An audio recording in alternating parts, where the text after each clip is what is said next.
In this tutorial, we're going to walk through some of the tools offered in the Accident Reconstruction toolbox. To access the toolbox, we go to the CSI menu and choose Accident Reconstruction Tools. Here we're prompted to either select a new ARD file or choose an existing one. So we'll create a new ARD file.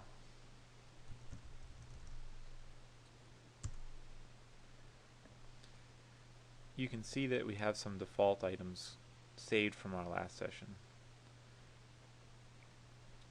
New items that we can type in are the case number and case title.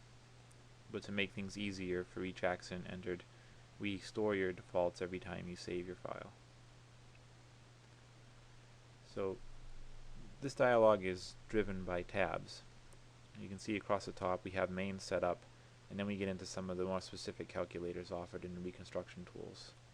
The main setup tab also offers some buttons that take us into some further dialogues where we can enter accident information, vehicle information, people and witnesses, and then our report options.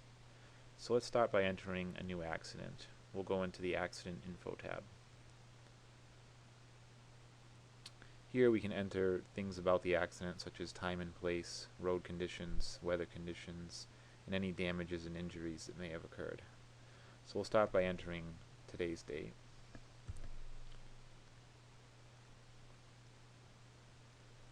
And an approximate time of the accident. These are in 24-hour notation. And a route and street. A nearest intersection. The city.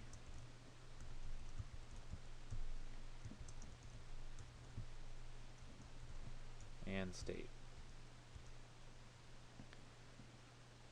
We can set what the posted speed limit was and the road conditions, the approximate temperature, and any other weather conditions, and if there are other injuries or property damage, and OK. Next we can go into the vehicle info to describe the vehicles that were involved.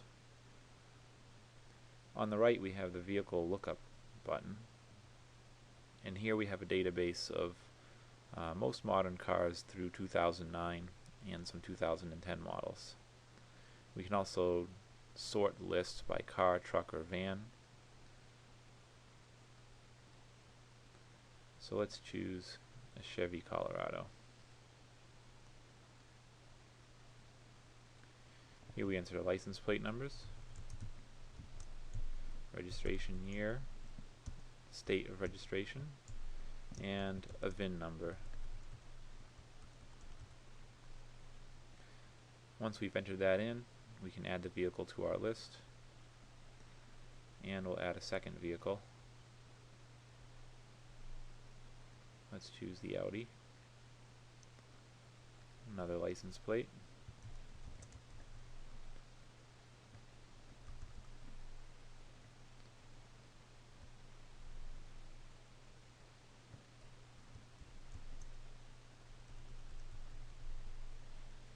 And we'll add that to the list.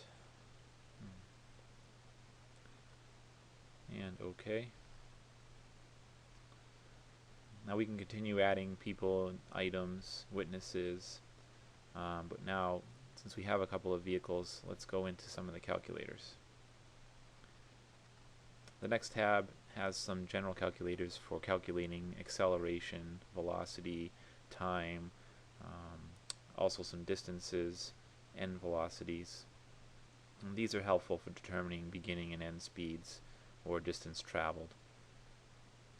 The friction and skid tab is good for calculating starting speeds based on skid mark lengths. So we can choose one of our entered vehicles. It's now available to us in the drop down, and we can enter a skid mark length, choose a friction factor,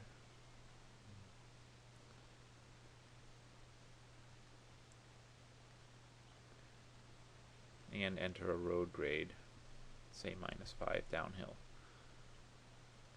Our ending speed and braking efficiency. We can choose some common braking factors. Since we're choosing a passenger truck, we can choose a high efficiency.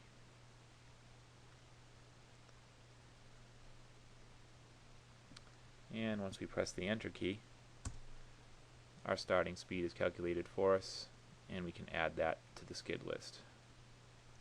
The skid list is there in case we have multiple skids to track. Perhaps there was a skid segment, the vehicle resumed rolling, and then was skidding again. Here we have the collinear momentum calculator. This is useful for calculating head-on and rear-end collision factors. In our case, we'll choose the rear-end collision.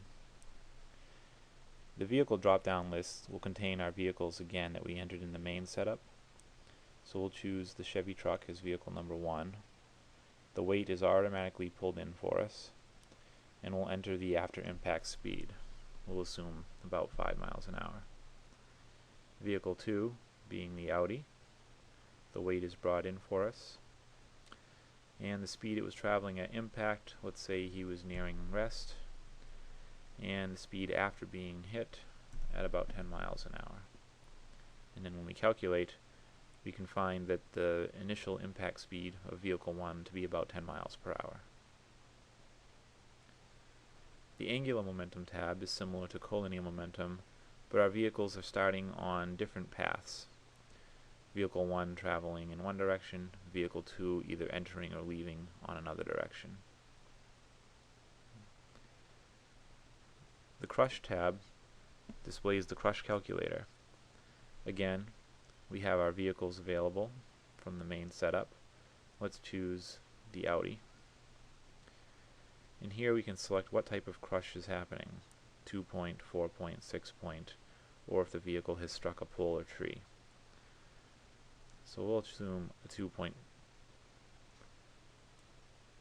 Here we have stiffness coefficients. Depending on the class of car, we can choose rear, since we were struck in the rear side, and we can choose a representative vehicle type similar to the Audi. So we'll choose about the Ford Taurus size and say OK. Our stiffness coefficient factors are brought in for us. We'll assume that this was a direct rear collision, so the angle will leave at 0, and enter the width in inches of the car. C1 and C2 refer to the diagram at the right, where we measure our crush distances. We'll assume about 6 inches straight across. And we'll calculate. Once we've calculated, we can see velocity change and speed change. We also can detect the kinetic energy required for such a crush in foot-pounds. And all this is saved for us when we hit the save button. Our last tab is for calculating flips, vault, and yaw. Again, we have a vehicle drop-down list containing the vehicles in our accident. We can also calculate the faults and flips in the top half, yaw and critical speed in the bottom half. We'll cover these more in a future tutorial. We also have a reporting option. Here we can output reports to PDF, and the users can customize what types of things they'd like to have in their report. The reports are run from the bottom main report button. So we'll click here, and this will generate a PDF containing all of our report information. Things are broken up by section as we enter them, starting with our base report information, location, officers involved, weather conditions, roadway conditions, any damages. Paging down, we also have our vehicle information, a list of all vehicles involved pulled from the data file. Reports can also include any people and items and witnesses had we entered that data. So this has been a brief overview of the accident reconstruction tools, and we'll cover some more of the calculators in a future tutorial.